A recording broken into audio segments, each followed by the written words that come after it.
നമസ്കാരം ലേഡീസ് ബാൻഡിലേക്ക് ആദ്യം പ്രധാന വാർത്തകൾ. നാടകപ്രവർത്തകൻ പ്രശാന്ത് നാരായണൻ അന്തരിച്ചു. വിടവാങ്ങിയത് പ്രശസ്ത നാടകങ്ങളെ അരങ്ങിലെത്തിച്ച കലാകാരൻ. അന്ത്യം തിരുവനന്തപുരത്ത്.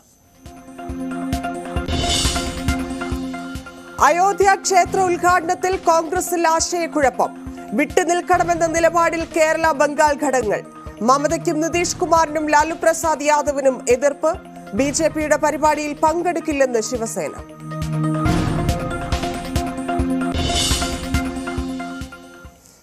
തമിഴ് സൂപ്പർ താരം വിജയകാന്ത് അന്തരിച്ചു. സംസ്കാരം നാളെ വൈകിട്ട് ചെന്നൈയിൽ. വിടവാങ്ങിയത് സിനിമയിലും രാഷ്ട്രീയത്തിലും ഒരേപോലെ തിളങ്ങിയ താരം. അന്ത്യാഞ്ജലി അർപ്പിച്ച ആയിരങ്ങൾ.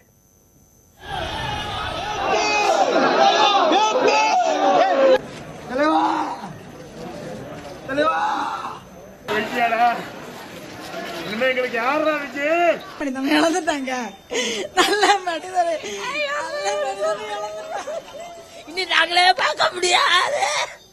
எங்களை பிடிச்சு போச்சு.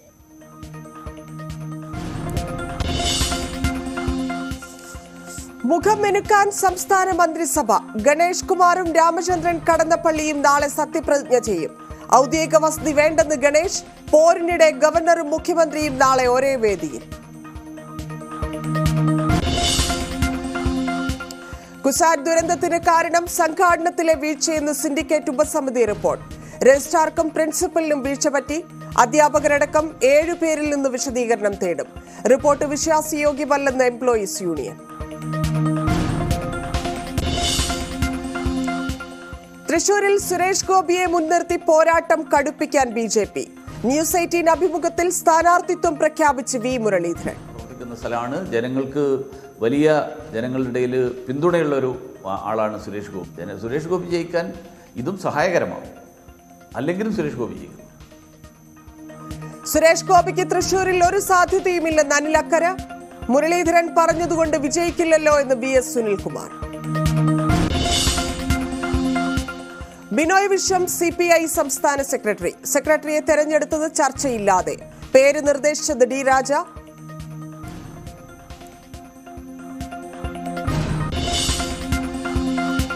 സംസ്ഥാനത്ത് 385 പേർക്ക് കൂടി കോവിഡ്. ഒരു മരണം സ്ഥിരീകരിച്ചു. രാജ്യത്ത് 702 കോവിഡ് കേസുകൾ.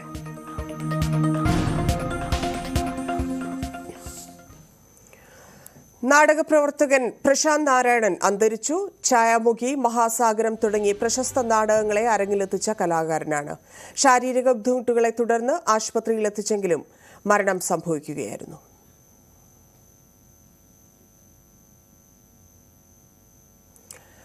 വിവരങ്ങളുമായി VV വിനോദ് ചേരുന്നു. വിനോദ്, എന്തായിരുന്നു മരണകാരണം? സംസ്കാരവുമായി ബന്ധപ്പെട്ടുള്ള വിവരങ്ങൾ. ഇന്ന് രാവിലെയാണ് പ്രശാന്ത് നാരായണന്റെ അന്ത്യം സംഭവിച്ചത്. അദ്ദേഹം കഴിഞ്ഞ കുറച്ചു ദിവസമായി ആരോഗ്യ പ്രശ്നങ്ങൾ അലട്ടിയിരുന്ന അവസ്ഥയിലായിരുന്നു. ശ്വാസകോശ സംബന്ധമായ അസുഖമുണ്ടായിരുന്നു. അതോടൊപ്പം തന്നെ വൃക്കരോഗം അലട്ടിയിരുന്നു. കഴിഞ്ഞ ദിവസങ്ങളിലും തിരുവനന്തപുരത്ത് തന്നെ മറ്റൊരു ആശുപത്രിയിൽ ചികിത്സയിലായിരുന്നു. ഇന്ന് രാവിലെയോടെ ശാരീരികാസ്വാസ്ഥ്യം അനുഭവപ്പെടുകയും സുഹൃത്തുക്കളും ബന്ധുക്കളും ചേർന്ന് തിരുവനന്തപുരം ജനറൽ ആശുപത്രിയിൽ എത്തിക്കുകയുമായിരുന്നു. ഇവിടെ എത്തിച്ചെങ്കിലും ജീവൻ രക്ഷിക്കാനായിട്ടില്ല. ഇപ്പോൾ പോലീസിന്റെ ഇൻക്വസ്റ്റ് നടപടികൾ പുരോഗമിക്കുകയാണ്. അദ്ദേഹത്തിന്റെ കരമനയിലേക്കുള്ള വസതിയിലേക്കായിരിക്കും ഭൗതികദേഹം കൊണ്ടുപോവുക. അതിന്റെ അന്തിമമായ തീരുമാനങ്ങൾ ആകുന്നേ ഉള്ളൂ. അദ്ദേഹത്തിന്റെ സുഹൃത്തുക്കളും ബന്ധുക്കളും എല്ലാം ഇവിടെ ഉണ്ട്.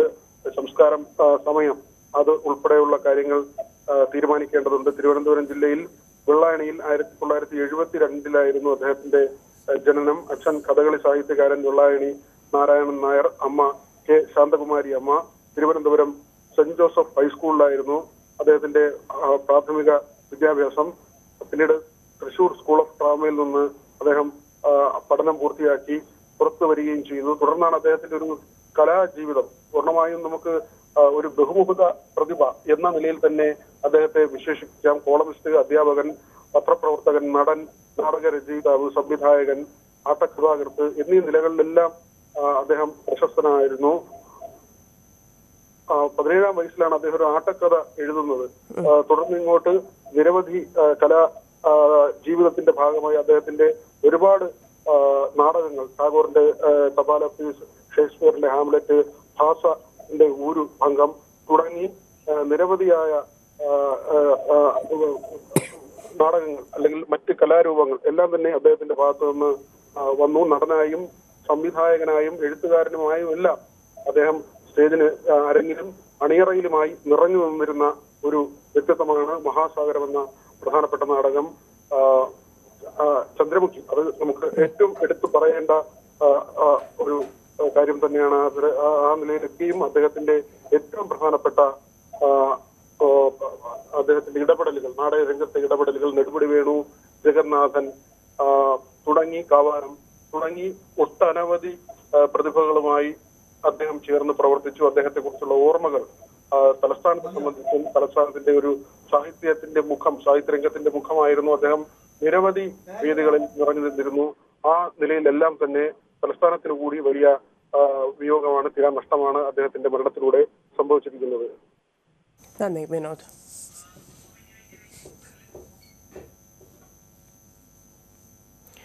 കോഴിക്കോട് മെഡിക്കൽ കോളേജിൽ ശസ്ത്രക്രിയയ്ക്കിടെ വയറ്റിൽ കത്രിക കുടുങ്ങിയ കേസിൽ കുറ്റപത്രം സമർപ്പിച്ചു. 2 ഡോക്ടർമാരും 2 നഴ്സുമാരുമാണ് പ്രതികൾ. കുന്നമംഗലം കോടതിയിലാണ് കുറ്റപത്രം സമർപ്പിച്ചത്. അനീഷ് കുമാർ ചേരുന്നു. അനീഷ്, ഏറെ നാളായി നടന്നുകൊണ്ടിരിക്കുന്ന ഒരു കേസാണ്. ഇപ്പോൾ കുറ്റപത്രം സമർപ്പിച്ചിരിക്കുന്നു. ആരൊക്കെയാണ് ഇതിൽ പ്രതികൾ? വിവരങ്ങൾ.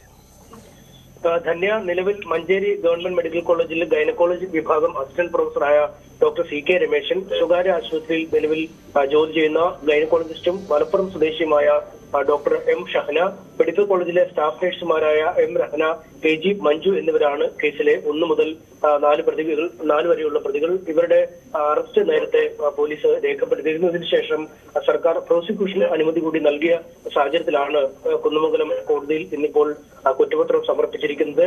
കേസിലാകെ 60 സാക്ഷികളുണ്ട്. 150 പേജുള്ള കുറ്റപത്രമാണ് ഇന്നിപ്പോൾ കോടതിയിൽ സമർപ്പിച്ചിരിക്കുന്നത്. കേസിൽ ഏറ്റവും നിർണായകമായി മാറിയത് 2017 നടത്തിയ MRI സ്കാനിംഗ് ആണ്. 2012-ലും 2017-ലും 2 തവണ പ്രസവ ശസ്ത്രക്രിയയ്ക്ക് ഹർഷീന വിധേയമായിരുന്നു. ഇതിനുശേഷമാണ് കോഴിക്കോട് മാതൃശിശു സംരക്ഷണ കേന്ദ്രത്തിൽ 3ാമത്തെ പ്രസവം നടത്തിയത്. ഇതിനു മുമ്പായി കൊല്ലത്തെ സ്വകാര്യ ആശുപത്രിയിൽ നടത്തിയ സ്കാനിങ്ങിൽ ഈ വയറ്റിനുള്ളിൽ കത്രിക പോലുള്ള എന്തെങ്കിലും വസ്തുക്കളുടെ സാന്നിധ്യം രേഖപ്പെടുത്തിയിരുന്നില്ല. അതുകൊണ്ട് തന്നെ 2017 നവംബർ 30-ന് പ്രസവ ശസ്ത്രക്രിയയ്ക്ക് ശേഷം പിന്നീട് വിട്ടുമാറാത്ത വയറുവേദന ഹർഷീനയ്ക്ക് അനുഭവപ്പെട്ടു. പലതവണ വിവിധ ആശുപത്രികളിൽ നിന്നായി മരുന്നും മറ്റും വാങ്ങിയെങ്കിലും യാതൊരു കുറവും ഉണ്ടായില്ല. ഇതിനുശേഷം പിന്നീട് നടത്തിയ വിശദമായ പരിശോധനയിലാണ് മൂത്രസഞ്ചിയിൽ ഈ കത്രികയുടെ സാന്നിധ്യം കണ്ടെത്തിയത്. ഇത് 2022 സെപ്റ്റംബർ ഈ കത്രിക ശസ്ത്രക്രിയ നടത്തി പുറത്തെടുക്കുകയും ചെയ്തു. ഇതിനുശേഷമാണ് ഈ ആരോഗ്യവകുപ്പിനെ ഹർഷീന സമീപിച്ചത്. ഇക്കാര്യത്തിൽ കുറ്റകരമായ അനാസ്ഥ നടത്തിയ ആരോഗ്യ പ്രവർത്തകർക്കെതിരെ നടപടി ആവശ്യപ്പെട്ട്. എന്നാൽ 2 തവണ ആഭ്യന്തര അന്വേഷണം ഇതുമായി ബന്ധപ്പെട്ട് ആരോഗ്യവകുപ്പ് നടത്തിയെങ്കിലും ഇത്തരത്തിൽ കത്രിക കുടുങ്ങിയതായി സ്ഥിരീകരിക്കുന്നുവെങ്കിലും ആരാണ് ഈ കുറ്റത്തിന് പിന്നിലുള്ളതിനെ കുറിച്ചുള്ള റിപ്പോർട്ടിൽ പരാമർശിക്കാതെ അന്വേഷണം അവസാനിപ്പിച്ചത്. ഇതിനുശേഷം കോഴിക്കോട് സിറ്റി പോലീസ് കമ്മീഷണർക്ക് ഹർഷീന പരാതി നൽകുകയും പരാതിയുടെ അടിസ്ഥാനത്തിൽ പോലീസ് അന്വേഷണം നടത്തുകയുമായിരുന്നു. ശാസ്ത്രീയമായ അന്വേഷണത്തിനൊടുവിലാണ് ഈ കോഴിക്കോട് മെഡിക്കൽ കോളേജിൽ നേരിട്ടെത്തി ഈ ഫോറൻസിക് ഈ ശസ്ത്രക്രിയ വിഭാഗത്തിൽ പോലീസ് പരിശോധന നടത്തുകയും ഈ 2 കത്രികകളും, അതായത് വയറ്റിൽ കുടുങ്ങിയ കത്രികയും ആശുപത്രിയിൽ ഉപയോഗിക്കുന്ന മറ്റു കത്രികകളും തമ്മിൽ ഒന്നാണ് എന്ന് കണ്ടെത്തുകയും ആ സമയത്ത് ഡ്യൂട്ടിയിൽ ഉണ്ടായിരുന്ന ഡോക്ടറെയും നഴ്സുമാരെയും പ്രതികളാക്കി പോലീസ് കേസെടുക്കുകയുമായിരുന്നു. എന്തായാലും 2017 സ്കാനിംഗ് റിപ്പോർട്ടാണ് ഇക്കാര്യത്തിൽ ഇതിനു മുമ്പ് മെഡിക്കൽ കോളേജിലെ ശസ്ത്രക്രിയയ്ക്ക് മുമ്പ് വയറ്റിൽ കത്രികയില്ലെന്ന് വ്യക്തമാക്കിയത് തന്നെയാണ്. ശരി, നന്ദി അനീഷ്. അയോധ്യ വിഷയത്തിൽ കോൺഗ്രസ് നേതൃത്വം കൂടുതൽ പ്രതിരോധത്തിലേക്ക്. ഉദ്ഘാടന ചടങ്ങിൽ പങ്കെടുക്കുമോ എന്ന കാര്യത്തിൽ ദേശീയ നേതൃത്വത്തിന് ഇതുവരെ വ്യക്തതയില്ല. ഇന്ത്യ മുന്നണിയിലെ കക്ഷികൾക്ക് വ്യത്യസ്ത നിലപാടാണെന്നതും ചടങ്ങിൽ നിന്ന് വിട്ടുനിൽക്കുന്നത് തിരിച്ചടിയാകുമോ എന്ന ആശങ്കയുമാണ് കോൺഗ്രസിനെ കുഴക്കുന്നത്. രാമക്ഷേത്ര പ്രതിഷ്ഠ ചടങ്ങുമായി ബന്ധപ്പെട്ട് കോൺഗ്രസ് ദേശീയ നേതൃത്വം കടുത്ത ആശയക്കുഴപ്പത്തിലാണ്. ഇത്തരത്തിൽ ദിഗ്വിജയ് സിംഗ് ആണ് സോണിയാഗാന്ധി ഈ ചടങ്ങിൽ ക്ഷണിച്ചു എന്നുള്ള ആദ്യ പ്രതികരണം നടത്തുന്നത്. പിന്നാലെ സോണിയാഗാന്ധിക്ക് പങ്കെടുക്കാൻ സാധിച്ചില്ല എങ്കിൽ കോൺഗ്രസിന്റെ ഏതെങ്കിലും ഒരു പ്രതിനിധി ഈ ഒരു ചടങ്ങിൽ പങ്കെടുക്കുമെന്ന് അദ്ദേഹം ആദ്യ പ്രതികരണം നടത്തുന്നു. പിന്നീടാണ് വലിയ വിവാദങ്ങളിലേക്ക് കാര്യങ്ങൾ പോകുന്നത്. ഇന്ത്യ മുന്നണി സഖ്യത്തിലെ പ്രധാനപ്പെട്ട പാർട്ടികളെല്ലാം തന്നെ ഈ ഒരു ചടങ്ങിൽ പങ്കെടുക്കില്ല എന്ന് വ്യക്തമാക്കി കഴിഞ്ഞു. തൃണമൂൽ കോൺഗ്രസും CPM-ഉം ഒപ്പം തന്നെ JDU JDU അടക്കമുള്ള പാർട്ടികൾ നിലപാട് സ്വീകരിച്ചു കഴിഞ്ഞു. അതേസമയം SP ഉൾപ്പെടെയുള്ള പാർട്ടികൾ ഈ ഒരു ചടങ്ങിൽ പങ്കെടുക്കുമെന്നുള്ള പരസ്യ പ്രതികരണം നടത്തുകയും ചെയ്തു. ആദ്യം ശിവസേന ഇതുമായി ബന്ധപ്പെട്ട അറിയിച്ചിരുന്നത് ഈ ഒരു ചടങ്ങിൽ പങ്കെടുക്കുമെന്നായിരുന്നു. പക്ഷേ പിന്നീട് അവർ നിലപാട് മാറ്റുന്നതാണ് കാണാൻ സാധിച്ചത്. അതായത് ഇത് BJP നടത്തുന്ന ഒരു പരിപാടി മാത്രമാണുള്ളത്. BJPയുടെ പ്രകടന പത്രികയിലുള്ള വാഗ്ദാനമാണിത്. അത്തരത്തിലുള്ള ഒരു പരിപാടിയിൽ തങ്ങൾ എന്തിന് പങ്കെടുക്കണമെന്നുള്ള ചോദ്യമാണ് പ്രധാനമായും ഈ പാർട്ടികൾ മുന്നോട്ട് വെക്കുന്നത്. അതുകൊണ്ട് തന്നെ പങ്കെടുക്കാനാകില്ല എന്ന നിലപാട് ശിവസേനയും ഒരു ഘട്ടത്തിൽ സ്വീകരിച്ചു കഴിഞ്ഞിരിക്കുന്നു എന്നുള്ളത് തന്നെയാണ്. अरे वो राजनीति होती है. भारतीय जनता पार्टी के प्रोग्राम में कौन जाएगा? ये थोड़ी देश का राष्ट्रीय कार्यक्रम है. ये बीजेपी एक अपना खुद का उत्सव और प्रचार या सभा रैली ये कर रही है.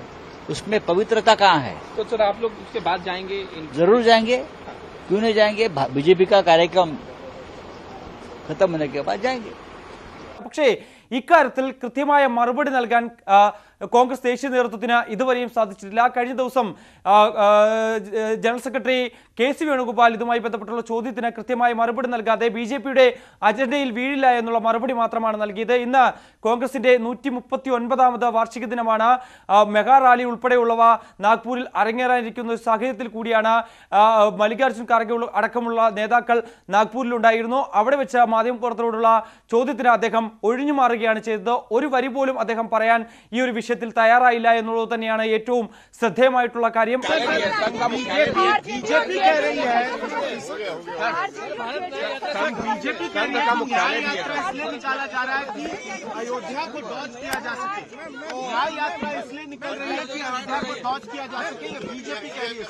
അതേസമയം എതിർപ്പുമായി കോൺഗ്രസിൽ തന്നെ വലിയ രീതിയിലുള്ള ആശയക്കുഴപ്പം നിൽക്കുന്നുണ്ട്. അതായത് കോൺഗ്രസ് ഘടകവും ബംഗാൾ ഘടകവും ഇതുമായി ബന്ധപ്പെട്ടുള്ള ചടങ്ങിൽ ഒരു കാരണവശാലും പങ്കെടുക്കരുത് എന്നുള്ള ആവശ്യം മുന്നോട്ട് വെച്ച് കഴിയുകയും ചെയ്തു. അത് ഔദ്യോഗികമായി അറിയിച്ചിട്ടുണ്ടോ എന്നുള്ളത് തന്നെയാണ് നമുക്കിനി അറിയേണ്ടതായിട്ടുള്ളത്. പക്ഷേ ഹൃദയ ഭൂമിയിലുള്ള സംസ്ഥാനങ്ങളെല്ലാം തന്നെ ഈ ചടങ്ങിൽ കോൺഗ്രസ് നേതൃത്വം പങ്കെടുക്കണം, കോൺഗ്രസിന്റെ പ്രതിനിധി പങ്കെടുക്കണം എന്നുള്ള ആവശ്യമാണ് മുന്നോട്ട് വെക്കുന്നത്.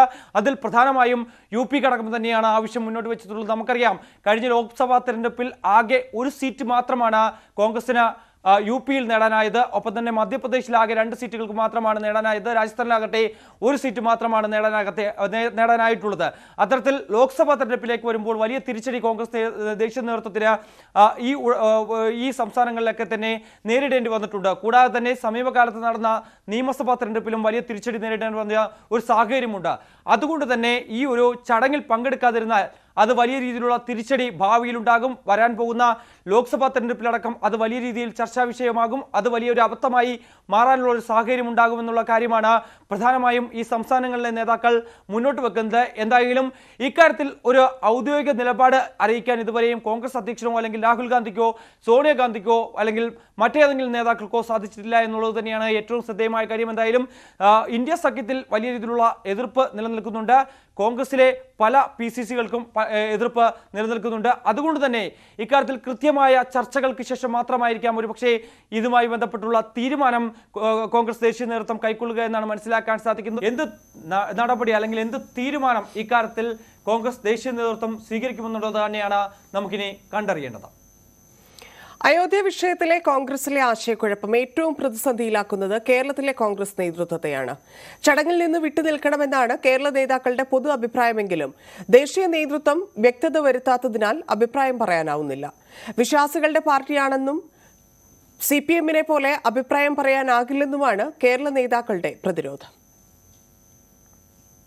അയോധ്യ വിഷയത്തിൽ കോൺഗ്രസിന്റെ ദേശീയ നേതൃത്വം നേരിടുന്ന അസാധാരണ പ്രതിസന്ധി കേരള ഘടകത്തെയും സാരമായി തന്നെ ബാധിച്ചിട്ടുണ്ട്. പങ്കെടുക്കേണ്ടതില്ല എന്നാണ് സംസ്ഥാന നേതൃത്വത്തിന്റെ തീരുമാനമെങ്കിലും അത് പരസ്യമായി പ്രഖ്യാപിക്കാൻ നേതാക്കൾ മടിക്കുകയാണ്. പക്ഷേ ചില നേതാക്കളെങ്കിലും വിഷയത്തിൽ രൂക്ഷമായ ഭാഷയിൽ തന്നെ നിലപാട് വ്യക്തമാക്കി രംഗത്തെത്തിയിട്ടുണ്ട്. ഒരു കാരണവശാലും അതിൽ പങ്കെടുക്കരുതെന്നാണ് കേരളത്തിലെ പാർട്ടി നേതൃത്വത്തിന്റെ തീരുമാനം. കോൺഗ്രസ് എല്ലാ കാലത്തും എല്ലാ മതങ്ങളെയും വിശ്വാസങ്ങളെയും ഉൾക്കൊണ്ടുകൊണ്ട് എല്ലാവരെയും ചേർത്ത് പിടിച്ച് മുന്നോട്ട് പോയ ഏക മതേതര രാഷ്ട്രീയ പ്രസ്ഥാനമാണ്. ആ പ്രസ്ഥാനത്തിന് ഇതിലപ്പുറം മറ്റൊരു നിലപാട് സ്വീകരിക്കാൻ സാധ്യമല്ല. വിഷയത്തിൽ ദേശീയ നേതൃത്വത്തോട് കൃത്യമായി നിലപാട് അറിയിച്ചിട്ടുണ്ടെന്ന് ചില നേതാക്കൾ പറയുമ്പോഴും തന്നോട് ഈ വിഷയത്തിൽ നിലപാട് ആരാഞ്ഞിട്ടില്ലെന്നാണ് KPCC അധ്യക്ഷൻ വ്യക്തമാക്കുന്നത്. ഇപ്പോൾ കോൺഗ്രസിന് പാർട്ടിക്കുള്ളിലും ഇന്ത്യ മുന്നണിയിലെ കക്ഷികളുമായിട്ടും കൂടിയാലോചിച്ച് ഉചിതമായൊരു തീരുമാനം പാർട്ടിയുടെ ദേശീയ നേതൃത്വം സ്വീകരിക്കും. അതിൽ കേരളത്തിലെ പാർട്ടിയുടെ വികാരം ഞങ്ങൾ ശ്രീ KC വേണുഗോപാലിനെ അറിയിച്ചിട്ടുണ്ട്. ഞങ്ങൾ KPCCയോട് അഭിപ്രായം ചോദിച്ചാൽ KPCC അഭിപ്രായം പറയും. ഇത് പറയേണ്ടുന്നത് ഞങ്ങളല്ല, അതിനെക്കുറിച്ച് പറയേണ്ടത് അഖിലേന്ത്യാ കോൺഗ്രസ് കമ്മിറ്റിയാണ്. നിങ്ങൾ ഡൽഹി പോയി ചോദിക്കുക. വിവാദങ്ങളിൽ നിന്ന് ഒഴിഞ്ഞുമാറി വിഷയത്തിൽ പ്രതികരിക്കാതെ പ്രതിപക്ഷ നേതാവ് മടങ്ങി.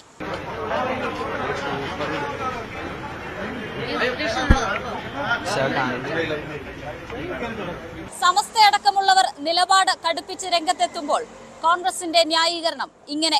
CPM-നും അത് വിശ്വാസമില്ല. അപ്പൊ CPM-ന് ഇഷ്ടമായിട്ട് എളുപ്പത്തെ ഒരു തീരുമാനം എടുക്കാം. കോൺഗ്രസിനകത്ത CPM-ന്റെ ഐഡിയോളജി അല്ല, BJP-യുടെ ഐഡിയോളജിയും അല്ല. നമ്മൾ ഹിന്ദുത്വയെ ഒരു രാഷ്ട്രീയ ഡോക്ട്രിനായിട്ട് കാണുന്നു. അത് ഹിന്ദു മതത്തിനെ ബന്ധപ്പെട്ട ഒരു വിശ്വാസമല്ല ഹിന്ദുത്വം. അതുകൊണ്ട് ഞങ്ങൾ CPM-ഉം അല്ല, ഞങ്ങൾ BJP-യും അല്ല. ഞങ്ങൾക്ക് ഞങ്ങളുടെ സ്വന്തം തീരുമാനം എടുക്കാൻ നിങ്ങൾ സമയം തരും. ലോക്സഭാ തെരഞ്ഞെടുപ്പ് അടുത്തിരിക്കെ വിഷയത്തെ കരുതലോടെ കൈകാര്യം ചെയ്യാനാണ് സംസ്ഥാന നേതൃത്വത്തിന്റെ തീരുമാനം. ഐശ്വര്യാനിൽ, ന്യൂസ് 18 തിരുവനന്തപുരം. ഇടവേളയ്ക്ക് ശേഷം വാർത്തകൾ തുടരും.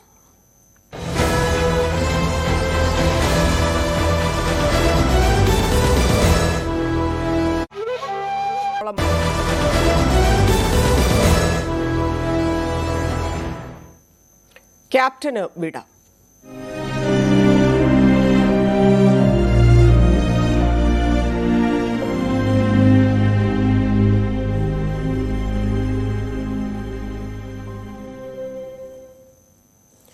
തമിഴിന്റെ സൂപ്പർ താരവും DMDK നേതാവുമായ വിജയകാന്ത് അന്തരിച്ചു. 71 വയസ്സായിരുന്നു. ശ്വാസതടസ്സമടക്കമുള്ള അസുഖങ്ങളെ തുടർന്ന് 2 ആഴ്ചയായി ആശുപത്രിയിൽ ചികിത്സയിലായിരുന്നു. ഗിണ്ടിയിൽ സ്വകാര്യ ആശുപത്രിയിൽ പ്രവേശിപ്പിച്ച വിജയകാന്തിന് കോവിഡ് സ്ഥിരീകരിച്ചിരുന്നു. സംസ്ഥാന ബഹുമതികളോടെയാകും സംസ്കാര ചടങ്ങുകൾ.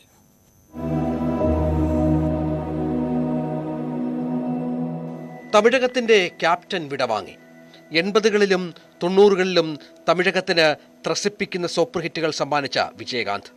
പ്രിയ നായകന്റെ വിയോഗം ഉൾക്കൊള്ളാനാകുന്നില്ല തമിഴകത്തിന്.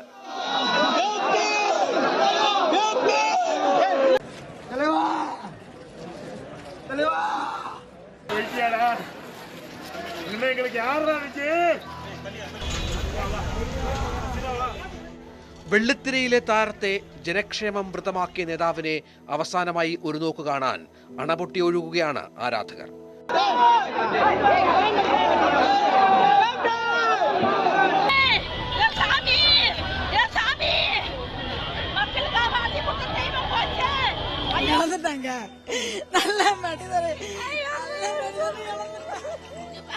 நாங்களே பார்க்க முடியாது, இனி நாங்களே பார்க்க முடியாது. எங்களை பிடிச்சு போச்சு.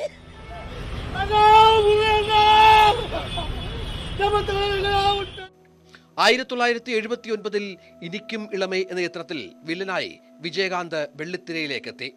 1981 സട്ടം ഒരു ഇരുട്ടറൈ എന്ന ചിത്രത്തിലൂടെ തമിഴ് പ്രേക്ഷക മനസ്സുകളിൽ നായകസ്ഥാനം. തുടർന്നിങ്ങോട്ട് അഭിനയ തികവിന്റെ നിരവധി അടയാളപ്പെടുത്തലുകൾ. 100ാം ചിത്രമായ ക്യാപ്റ്റൻ പ്രഭാകർ തമിഴ് സിനിമയിലെ ക്ലാസിക്കായി. 1994 MGR പുരസ്കാരം, 2001 കലൈമാമണി പുരസ്കാരം, ബെസ്റ്റ് ഇന്ത്യൻ സിറ്റിസൺ പുരസ്കാരം, 2009 top 10 legends of Tamil cinema, 2011 honorary doctorate. അങ്ങനെ പുരസ്കാരങ്ങൾ ഒന്നൊന്നായി വിജയകാന്തിനെ തേടിയെത്തി. പിന്നീട് സ്വന്തം രാഷ്ട്രീയ പാർട്ടി രൂപീകരിച്ച് വെന്നിക്കൊടി പാറിച്ചു. 2005 സെപ്റ്റംബർ 14 ദേശീയ മൂർപ്പോക്ക് ദ്രാവിഡ കഴകം എന്ന രാഷ്ട്രീയ പാർട്ടി സ്ഥാപിച്ചത്. പ്രതിപക്ഷ നേതൃസ്ഥാനം വരെയുള്ള രാഷ്ട്രീയ നേട്ടങ്ങൾ. ആരോഗ്യ പ്രശ്നങ്ങളെ തുടർന്ന് ഏറെ നാളായി സജീവ രാഷ്ട്രീയത്തിൽ നിന്ന് വിട്ടുനിൽക്കുകയായിരുന്നു. അരങ്ങൊഴിഞ്ഞത് വെള്ളിത്തിരയിലെ ഇതിഹാസമെന്ന് പ്രധാനമന്ത്രി കുറിച്ചു. പ്രിയ സുഹൃത്തിനാണ് നഷ്ടമായതെന്ന് മുഖ്യമന്ത്രി MK സ്റ്റാലിനും അനുസ്മരിച്ചു. വിങ്ങിപ്പൊട്ടുന്ന ആരാധക മനസ്സുകളിൽ നല്ല ഓർമ്മകൾ ബാക്കിയാക്കി വിജയകാന്ത് മടങ്ങുകയാണ്.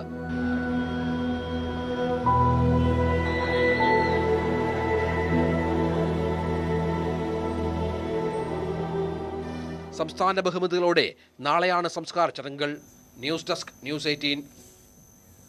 വിജയകാന്തിന്റെ ഭൗതിക ശരീരം ചെന്നൈയിൽ പൊതുദർശനത്തിന് വെച്ചിരിക്കുകയാണ്. തത്സമയ സംപ്രേഷണത്തിലേക്ക്.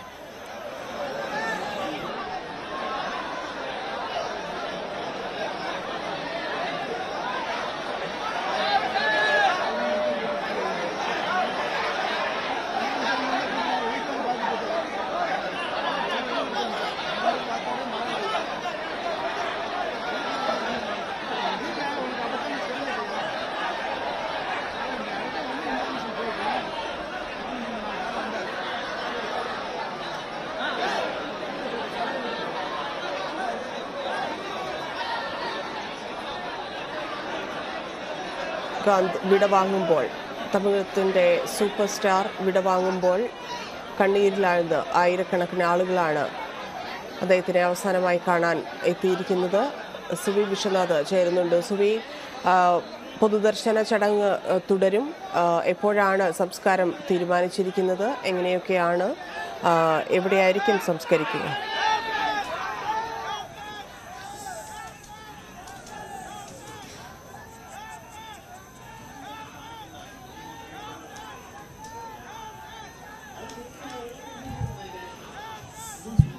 ഹലോ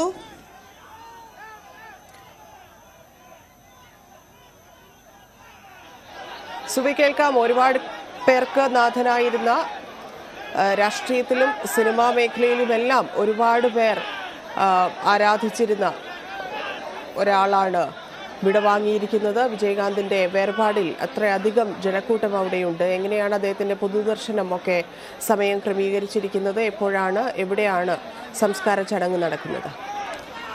ധന്യ, ഇന്ന് രാവിലെ അന്തരിച്ച വിജയകാന്തിന്റെ മരണത്തിൽ കണ്ണീർ പ്രവാഹമാണ് തമിഴകത്ത് ഉള്ളത്. താരത്തിന്റെ മരണത്തിൽ അതീവ ദുഃഖമാണ് ഈ തമിഴക മക്കൾ രേഖപ്പെടുത്തിക്കൊണ്ടിരിക്കുന്നത്. ഒരു നോക്ക് അദ്ദേഹത്തെ അവസാനമായി കാണാൻ ജനപ്രവാഹമാണ് ഈ DMDK ഓഫീസിൽ എത്തിക്കൊണ്ടിരിക്കുന്നത്. ചെന്നൈയിലെ DMDK ഓഫീസിലാണ് ഇപ്പോൾ പൊതുദർശന ചടങ്ങുകൾ വെച്ചിരിക്കുന്നത്. വിജയകാന്തിന്റെ മക്കൾ ഈ പൊതുദർശന ചടങ്ങിൽ അദ്ദേഹത്തോടൊപ്പം അവിടെ ആ മൃതശരീരത്തോടൊപ്പം ഉണ്ട്. മക്കളായ ഷൺമുഖം പാണ്ഡ്യൻ, വിജയ് പ്രഭാകർ എന്നിവർ DMDK ഓഫീസിൽ എത്തിയിട്ടുണ്ട്. ഏതായാലും അതീവ ദുഃഖത്തോട് വൈകാരികമായ രംഗങ്ങളാണ് നമുക്ക് അവിടെ നിന്ന് കാണാൻ സാധിക്കുന്നത്. നെഞ്ചുപൊത്തി കരയുന്ന തമിഴ് നാട്ടുകാരെ നമുക്ക് കാണാൻ സാധിക്കും. വലിയ വിടവാങ്ങൽ, വിജയകാന്തിൻ്റെ മരണത്തിൽ വലിയ ദുഃഖമാണ് രേഖപ്പെടുത്തിക്കൊണ്ടിരിക്കുന്നത്. മുഖ്യമന്ത്രി MK സ്റ്റാലിൻ അദ്ദേഹത്തിന് അന്ത്യാഞ്ജലി അർപ്പിച്ചു. അദ്ദേഹത്തിന് അല്പസമയം മുമ്പാണ് MK സ്റ്റാലിൻ അവിടെ എത്തി അന്ത്യാഞ്ജലി അർപ്പിച്ചത്. രജനീകാന്ത് വേട്ടയാടൻ എന്ന ചിത്രത്തിൻ്റെ ഷൂട്ടിങ്ങിലായിരുന്നു. ആ ഷൂട്ടിംഗ് നിർത്തിവെച്ചതിന് ശേഷം അദ്ദേഹം ഇപ്പോൾ ചെന്നൈയിലേക്ക് പുറപ്പെട്ടിട്ടുണ്ട് എന്നാണ് മനസ്സിലാക്കാൻ സാധിക്കുന്നത്. സിനിമയിലും രാഷ്ട്രീയത്തിലും ഒരുപോലെ തിളങ്ങിയ പ്രതിഭയായിരുന്നു എന്നാണ് ജൂനിയർ NTR അദ്ദേഹത്തെ അനുസ്മരിക്കുന്നത്. ഒരു യുഗത്തിൻ്റെ അന്ത്യമെന്നാണ് രമ്യ സുബ്രഹ്മണ്യൻ വിജയകാന്തിനെ ഓർത്തെടുക്കുന്നത്. ഏതായാലും അദ്ദേഹത്തെ അവസാനമായി കാണാൻ ആരാധകരുടെയും അനുയായികളുടെയും ഒഴുക്കാണ് ഉള്ളത്. DMDK ഓഫീസിൽ ഇപ്പോൾ പൊതുദർശന ചടങ്ങുകൾ പുരോഗമിച്ചുകൊണ്ടിരിക്കുകയാണ്. അടുത്ത സുഹൃത്തായിരുന്നു, നല്ല മനുഷ്യനെയാണ് നഷ്ടപ്പെട്ടത് എന്നാണ് മമ്മൂട്ടി അദ്ദേഹത്തിൻ്റെ വിയോഗ വാർത്തയിൽ ഇപ്പോൾ പ്രതികരിച്ചിരിക്കുന്നത്. South Indian international movie awards എന്ന സംഘടന സമൂഹ മാധ്യമമായ എക്സിൽ കുറിച്ച് ട്രൂ ലീഡർ നഷ്ടപ്പെട്ടു എന്നാണ് കുറിച്ചിരിക്കുന്നത്. വിശാലടക്കമുള്ളവർ സമൂഹ മാധ്യമങ്ങളിൽ പങ്കുവെച്ച വീഡിയോയിലും വൈകാരികമാണ് താരത്തെ ഓർത്തെടുക്കുന്നത്. ഏതായാലും ഇപ്പോൾ അദ്ദേഹത്തെ അവസാനമായി ഒരു നോക്ക് കാണാൻ തമിഴക മക്കൾ DMDK ഓഫീസിലേക്ക് എത്തിക്കൊണ്ടിരിക്കുന്ന കാഴ്ചയാണ് കാണുന്നത്. കണ്ണീർ പ്രവാഹമാണ് ഉള്ളത്. ഏതായാലും അദ്ദേഹത്തിൻ്റെ പൊതുദർശന ചടങ്ങുകൾ ഇന്ന് നടക്കും. നാളെ രാവിലെയാണ് അദ്ദേഹത്തിൻ്റെ സംസ്കാരം നിശ്ചയിച്ചിരിക്കുന്നത്. ചെന്നൈയിൽ തന്നെയാണ് സംസ്കാര ചടങ്ങുകൾ നടക്കുക എന്നാണ് മനസ്സിലാക്കാൻ സാധിക്കുന്നത്. ധന്യ. സുവി, ഇദ്ദേഹത്തിൻ്റെ സിനിമകളെക്കുറിച്ച് പറഞ്ഞാൽ രാഷ്ട്രീയത്തിലേക്ക് വരാം. സിനിമകളെക്കുറിച്ച് ഓർക്കുകയാണെങ്കിൽ ഇത്രയധികം ആരാധകരെ ഉണ്ടാക്കുക, 80-90 കാലഘട്ടത്തിലൊക്കെ അത്രയും ആളുകൾ നടന്മാർ മത്സരിച്ചിരുന്ന ഒരു കാലഘട്ടത്തിൽ അദ്ദേഹം ആളുകളെ ഉണ്ടാക്കി. അത് അദ്ദേഹത്തിൻ്റെ ഓരോ സിനിമകളും എടുത്തു നോക്കിയാൽ അറിയാം. അന്ന് എന്തായിരുന്നു പ്രേക്ഷകർക്ക് ആവശ്യം? ഈ സർക്കാരിനോടാണെങ്കിലും മറ്റ് കാര്യങ്ങളിലൊക്കെ ആണെങ്കിലും ചോദ്യം ചെയ്യുന്ന ആളായി നിൽക്കുക, പ്രശ്നമുണ്ടാക്കി നീതി തേടിക്കൊടുക്കുന്ന ആളായി നിൽക്കുക, കുടുംബത്തിന് പ്രാധാന്യം നൽകുന്ന ചിത്രങ്ങളിൽ അഭിനയിക്കുക, അങ്ങനെയുള്ള കാര്യങ്ങളിൽ വളരെ ശ്രദ്ധ പുലർത്തി. മിക്ക ചിത്രങ്ങളും ഒരേ ജോണറിൽ വരുന്ന സിനിമകളാണെങ്കിൽ പോലും അതിൽ വ്യത്യസ്തതയുണ്ടാക്കി അദ്ദേഹത്തിൻ്റെതായ ആ സമയങ്ങളിൽ വലിയ ഹിറ്റായിട്ടുള്ള പാട്ടുകളെല്ലാം അഭിനയിച്ചിരുന്ന ഒരു നായകൻ. അത്തരത്തിൽ നോക്കുമ്പോൾ അതെല്ലാം അദ്ദേഹം ജീവിതത്തിലേക്കും പകർത്തിയിട്ടുണ്ട്. സിനിമകളെക്കുറിച്ച് പറയുകയാണെങ്കിൽ എത്രത്തോളം വിജയകാന്ത് എന്ന ഒരു മനുഷ്യനെ സിനിമയിൽ നിന്ന് എന്തൊക്കെയാണ് നേടിക്കൊടുത്തിട്ടുള്ളത്? അദ്ദേഹത്തിൻ്റെ മികച്ച ചിത്രങ്ങളുണ്ട്, സൂപ്പർ സ്റ്റാർ എന്നതിലേക്ക് അദ്ദേഹം എത്തിയ ചിത്രങ്ങളുണ്ട്, ക്യാപ്റ്റൻ എന്ന പദവി അദ്ദേഹത്തിന് ലഭിച്ച ചിത്രങ്ങളുണ്ട്. അപ്പോൾ സിനിമാ ലോകത്തെ സംബന്ധിച്ച് എത്ര വലിയ നഷ്ടമാണ് ഒരു കലാകാരൻ കൂടിയായ ഒരു നേതാവില്ലാതാകുമ്പോൾ? ധന്യ, വലിയ നഷ്ടമാണ് സിനിമാ താരം എന്ന നിലയിൽ അദ്ദേഹത്തിൻ്റെ വിടവാങ്ങൽ ഉണ്ടാക്കുന്നത്. ആ വിടവാങ്ങൽ നികത്താൻ സാധിക്കുമോ എന്നൊരു ദുഃഖം തന്നെയാണ് നമുക്ക് ഇവിടെ DMDK ഓഫീസിൽ എത്തിച്ചേരുന്നവരുടെ കണ്ണുകളിൽ നിന്നും വാക്കുകളിൽ നിന്നും വായിച്ചെടുക്കാൻ സാധിക്കുന്നത്. 1979 ഒരു വില്ലനായിട്ടാണ്, ഒരു വില്ലൻ കഥാപാത്രം ചെയ്തുകൊണ്ടാണ് അദ്ദേഹം വെള്ളിത്തിരയിൽ എത്തുന്നത്. എനിക്കും ഇളമേ ആയിരുന്നു അദ്ദേഹത്തിൻ്റെ ആദ്യ ചിത്രത്തിൻ്റെ പേര്. അതിൽ വില്ലനായിട്ടായിരുന്നു വിജയകാന്ത് വെള്ളിത്തിരയിൽ എത്തിയത്. അതിനുശേഷം നിരവധി ചിത്രങ്ങളിൽ അദ്ദേഹം അഭിനയിച്ചു. 1981 നട്ടം ഒരു ഇരുട്ടറൈ എന്ന ചിത്രത്തിൽ നായകനായി തൻ്റെ സാന്നിധ്യം അറിയിച്ചു. 100ാം ചിത്രമായ ക്യാപ്റ്റൻ പ്രഭാകരൻ എന്ന ചിത്രം തമിഴ് സിനിമയിലെ ക്ലാസിക്കാണ്. ഒരു വർഷം 18 ചിത്രങ്ങൾ പൂർത്തിയാക്കുക എന്നൊരു റെക്കോർഡ് കൂടെ അദ്ദേഹത്തിൻ്റെ പേരിൽ ഉണ്ടായിരുന്നു. 1994 അദ്ദേഹത്തിന് MGR പുരസ്കാരം, നിരവധി പുരസ്കാരങ്ങളും വിജയകാന്തിനെ തേടി എത്തിയിട്ടുണ്ട്. 1994 MGR പുരസ്കാരം, 2001 കലൈമാമണി പുരസ്കാരം, ബെസ്റ്റ് ഇന്ത്യൻ സിറ്റിസൺ പുരസ്കാരം, 2009 top 10 legends of Tamil cinema, 2011 honorary doctorate എന്നിവ വിജയകാന്തിന് ലഭിച്ചിട്ടുണ്ട്. 2005 സെപ്റ്റംബർ 14 അദ്ദേഹം ഒരു രാഷ്ട്രീയ പാർട്ടിയുമായി മുന്നോട്ട് വരുന്നത്. ദേശീയ മുൻപോക്ക് ദ്രാവിഡ കഴകം എന്നതായിരുന്നു അദ്ദേഹത്തിൻ്റെ രാഷ്ട്രീയ പാർട്ടിയുടെ പേര്. അന്ന് തൊട്ട് അതായത് 2005 മുതൽ അദ്ദേഹം തമിഴ് രാഷ്ട്രീയ രംഗത്ത് വലിയ ഒരു കുലപതി എന്ന് തന്നെ നമുക്ക് പറയാവുന്ന വേറിട്ടൊരു സാന്നിധ്യം തന്നെയായിരുന്നു.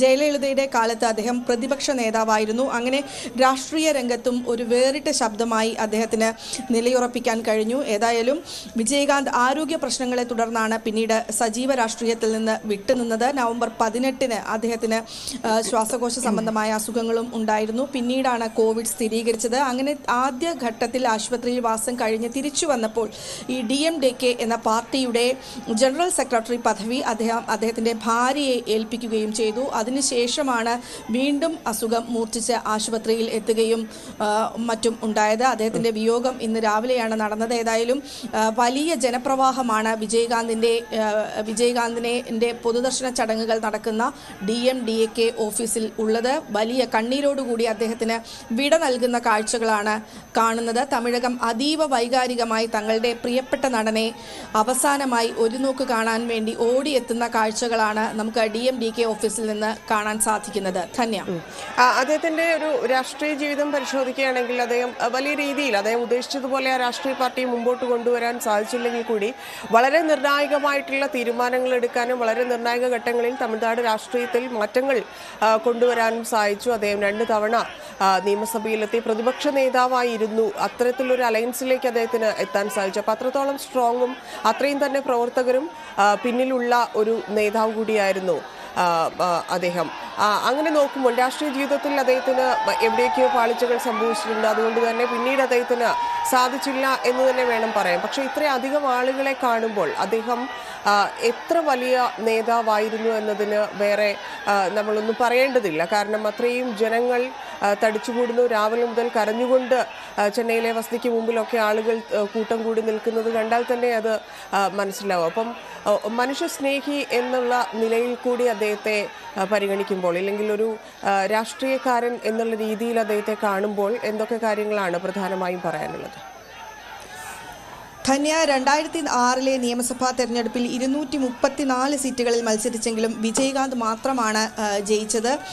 2011 AIADMKയുമായി സഖ്യമുണ്ടാക്കിയ DMDK 40 സീറ്റിൽ മത്സരിച്ച് 29 എണ്ണത്തിൽ വിജയിച്ചിരുന്നു. 2011 മുതൽ 2016 വരെ അദ്ദേഹം പ്രതിപക്ഷ നേതാവായിരുന്നു. അതോടെ തമിഴ് രാഷ്ട്രീയത്തിലെ ശക്തൻ എന്ന് വിളിക്കപ്പെട്ടെങ്കിലും പിന്നീട് വലിയ രാഷ്ട്രീയ നേട്ടങ്ങൾ അദ്ദേഹത്തിന് ആവർത്തിക്കാനായില്ല. ഏതായാലും 2014 ലോക്സഭാ തെരഞ്ഞെടുപ്പിൽ BJPയുമായി അദ്ദേഹം സഖ്യമുണ്ടാക്കി എങ്കിലും അത് തിരിച്ചടിച്ചു. മത്സരിച്ച 14 സീറ്റിലും അദ്ദേഹം പരാജയപ്പെട്ടു. 2016 നിയമസഭാ തെരഞ്ഞെടുപ്പിൽ വൈക്കോയുടെ മറുമലർച്ചി ദ്രാവിഡ മുന്നേറ്റ കഴകം, CPM CPI വിടുതലൈ ചിരുത്തൈകൾ കക്ഷി എന്നിവയുമായി സഖ്യമുണ്ടാക്കി. പക്ഷേ മത്സരിച്ച 104 സീറ്റിലും പരാജയപ്പെടുകയാണ് ഉണ്ടായത്. അതോടെ തമിഴക രാഷ്ട്രീയത്തിൽ വിജയകാന്തിൻ്റെയും DMDKയുടെയും സ്വാധീനം ദുർബലമാവുകയായിരുന്നു. അനാരോഗ്യം മൂലം കുറേ കാലമായി സജീവ രാഷ്ട്രീയത്തിൽ നിന്ന് അകന്നു നിൽക്കുകയാണ് വിജയകാന്ത്. അതിനിടയിലാണ് ഇപ്പോൾ അദ്ദേഹത്തിൻ്റെ മരണം സംഭവിക്കുന്നത്. ഏതായാലും അദ്ദേഹത്തിൻ്റെ ക്ലാസിക് ചിത്രങ്ങൾക്ക് പുറമെ സിവപ്പ് മല്ലി, ജാതിക്കൊരു നീതി തുടങ്ങിയ ചിത്രങ്ങളിലൂടെ സമൂഹത്തിലെ അനീതികൾക്കെതിരെ ശബ്ദിക്കുന്ന ക്ഷോഭിക്കുന്ന യുവാവിനെ തമിഴ് പ്രേക്ഷകർ ഏറ്റെടുക്കുന്ന ഒരു കാഴ്ചയും ഉണ്ടായിരുന്നു. നാടിനെ സ്നേഹിക്കുന്ന, നാട്ടുകാർക്ക് നല്ലത് മാത്രം ചെയ്യുന്ന, നാടിനും കുടുംബത്തിനുമായി എന്തു ത്യാഗവും ചെയ്യുന്ന കഥാപാത്രങ്ങളുടെ പുരട്ചി കലൈഞ്ചർ എന്ന വിശേഷണവും അദ്ദേഹത്തിന് ലഭിച്ചിട്ടുണ്ട്. ഏതായാലും രാഷ്ട്രീയത്തിൽ അദ്ദേഹം ഒരു പരാജയം, അതായത് രാഷ്ട്രീയത്തിൽ അദ്ദേഹത്തിൻ്റെ പാർട്ടി എന്താണോ ആഗ്രഹിച്ചത് ആ ഒരു രീതിയിലേക്കുള്ള വളർച്ച ഉണ്ടായില്ല എങ്കിൽ കൂടിയും ജനങ്ങളുടെ മനസ്സിൽ അദ്ദേഹത്തിന് ഒരു ഇടം ഉണ്ടായിരുന്നു എന്ന് തെളിയിക്കുന്നതാണ് ഈ കനത്ത ജനപ്രവാഹം. വളരെ പണിപ്പെട്ടാണ് പോലീസുകാർ ആരാധകരെ നിയന്ത്രിച്ചു കൊണ്ടിരിക്കുന്നത്. വലിയ തോതിലുള്ള ആൾക്കൂട്ടമാണ് DMDKയുടെ ഓഫീസിലേക്ക് എത്തിക്കൊണ്ടിരിക്കുന്നത്. കണ്ണീർ പ്രവാഹമാണ്.